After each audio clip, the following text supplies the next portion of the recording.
আসবো পরের খবরে। মমতা বন্দ্যোপাধ্যায়কে আইনি লড়াইয়ের হুঁশিয়ারি শুভেন্দু অধিকারীর। মানহানির নোটিশের ডেডলাইন শেষ, তিনি উত্তর দেননি। কয়লা কেলেঙ্কারির অভিযোগগুলো কাল্পনিক, এমনটাই অভিযোগ করেছেন শুভেন্দু অধিকারী।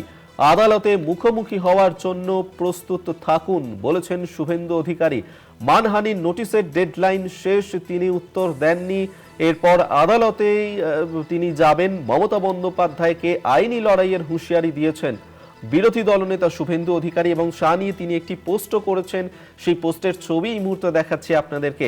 আদালতে মুখোমুখি হওয়ার জন্য প্রস্তুত থাকুন, এমনটাই কিন্তু তিনি উল্লেখ করেছেন এই পোস্টে। সেই পোস্টের ছবি এই মুহূর্তে রাখছি। বিরোধী দলনেতা শুভেন্দু অধিকারী তিনি এবার আইনি লড়াইয়ের হুঁশিয়ারি দিয়েছেন মমতা বন্দ্যোপাধ্যায়কে, এবং তিনি বলেছেন যে কয়লা কেলেঙ্কারি নিয়ে যে অভিযোগ আনা হয়েছিল সেই অভিযোগ কাল্পনিক। আদালতে মুখোমুখি হওয়ার জন্য প্রস্তুত থাকুন, এমনটাই বলেছেন শুভেন্দু অধিকারী।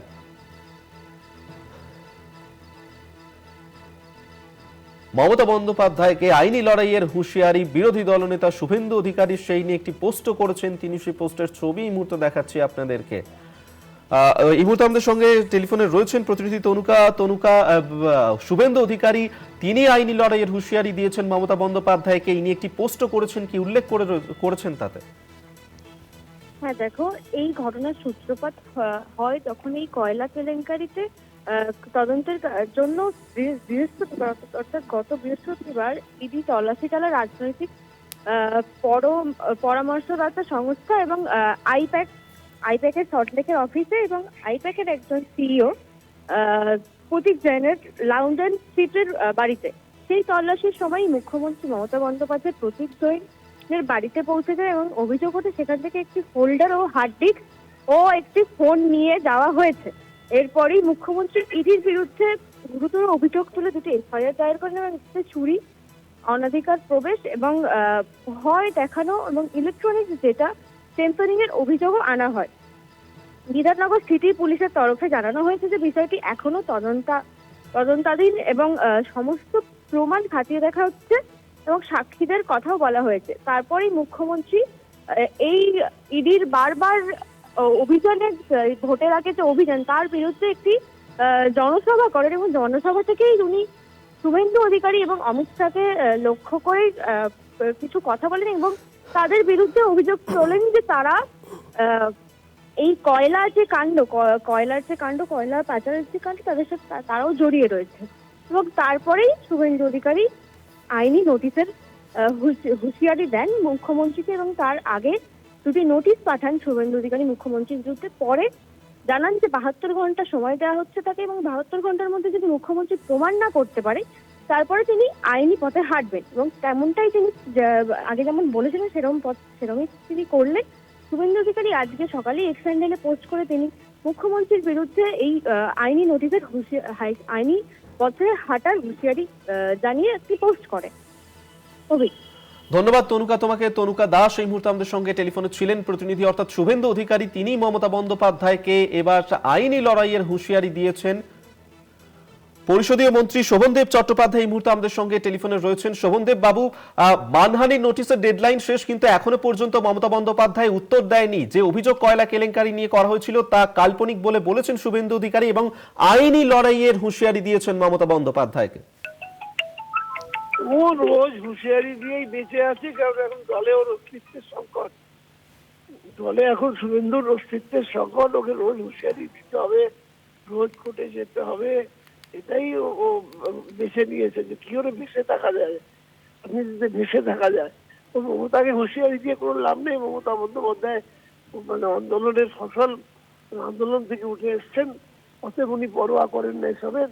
ও যে সময় কোর্টকে যেভাবে সম্মান জানানোর দরকার সেটা ওর থেকে মমতা বন্দ্যোপাধ্যায় ভাবে জানে।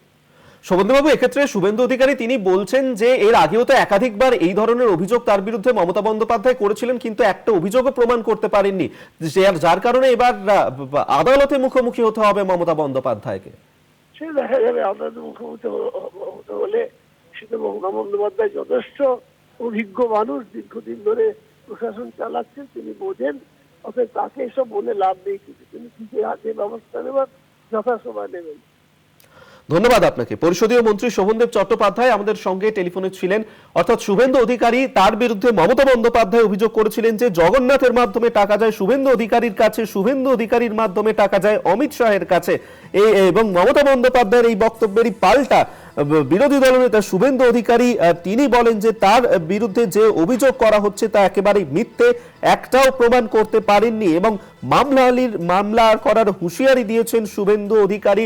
আর আজ তার করা এই পোস্ট, যেখানে তিনি বলেছেন যে মমতা বন্দ্যোপাধ্যায়কে আইনি লড়াইয়ের হুঁশিয়ারি দিয়েছেন তিনি, মানহানির নোটিশের ডেডলাইন শেষ, তিনি উত্তর দেননি। কয়লা কেলেঙ্কারি নিয়ে যে অভিযোগ করা হয়েছিল তা কাল্পনিক বলেই বলেছেন শুভেন্দু অধিকারী এবং তিনি এই পোস্টে উল্লেখ করেছেন যে আদালতে মুখোমুখি হওয়ার জন্য প্রস্তুত থাকুন মমতা বন্দ্যোপাধ্যায়।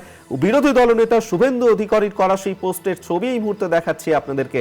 এবং আপনারা জানেন যে এই যে ঘটনার সূত্রপাত হয়েছিল, যেখানে মমতা বন্দ্যোপাধ্যায় তিনি বলেছিলেন যে জগন্নাথের মাধ্যমে টাকা যায় শুভেন্দু অধিকারীর কাছে, শুভেন্দু অধিকারীর মাধ্যমে টাকা যায় অমিত শাহের কাছে, এবং তারই পাল্টা বিরোধী দলনেতা শুভেন্দু অধিকারী তিনি বলেছেন যে তার বিরুদ্ধে যে অভিযোগ আনা হচ্ছে তা মিথ্যে। মানহানির নোটিশের ডেডলাইন শেষ, তিনি উত্তর দেননি। আইনি লড়াইয়ের মুখোমুখি হতে হবে মমতা বন্দ্যোপাধ্যায়কে, সেই নিয়েই পোস্ট করেছেন বিরোধী দলনেতা শুভেন্দু অধিকারী।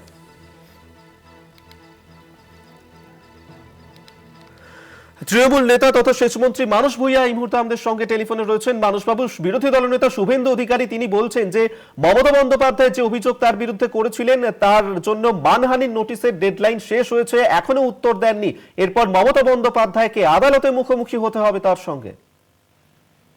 দেখুন, ভারতীয় জনতা পার্টি এই দলটি, তাদের সভাপতি, তাদের নেতারা, তাদের সাংসদরা, তাদের বিরোধী দলনেতা শুভেন্দু বাবু, এরা তো আইনের কথাও বলে আবার বেআইনি কথাও বলে। মুখ্যমন্ত্রী মমতা ব্যানার্জি কে, তিনি কি কাজ করেন বাংলার জন্য, আজকে তা পরিষ্কার হয়ে গেছে। আজকে মুখ্যমন্ত্রী মমতা ব্যানার্জি বাংলার মানুষের অধিকার রক্ষার লড়াই করছেন। তিনি আমাদের রক্ষাকর্ত্রী, গার্জিয়ান, তিনি বাংলার প্রতীক, ভারতের প্রতীক, প্রতিবাদের।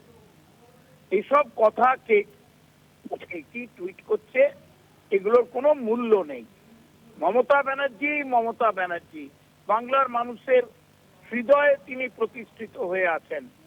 এটাই প্রমাণিত সত্য যে আপনারা দেখুন এসআইআর এর কেলেঙ্কারিটা হচ্ছে চারিদিকে। আজকে বাংলাকে একটা লন্ডভন্ড কাণ্ড ঘটিয়ে একটা রাজনৈতিক অস্থিরতা তৈরির চেষ্টা করছে। পারছে না কেন জানেন? এই মমতা ব্যানার্জির জন্য, এই অভিষেক ব্যানার্জির জন্য। আপনারা নিশ্চিন্তে থাকেন, আমাদের মুখ্যমন্ত্রী মমতা ব্যানার্জি পরিস্থিতি কিভাবে ট্যাকেল করতে হয়, মন্তব্যের জবাব কিভাবে দিতে হয়, তিনি তা জানেন। ধৈর্য ধরে খালি আপনারা অপেক্ষা করে যান। ধন্যবাদ আপনাকে। সেচমন্ত্রী মানস ভূঁইয়া আমাদের সঙ্গে টেলিফোনে ছিলেন। অর্থাৎ এবার মমতা বন্দ্যোপাধ্যায় তাকে আইনি লড়াইয়ের হুঁশিয়ারি দিয়েছেন এবং সেই নিয়ে পোস্ট করেছেন বিরোধী দলনেতা।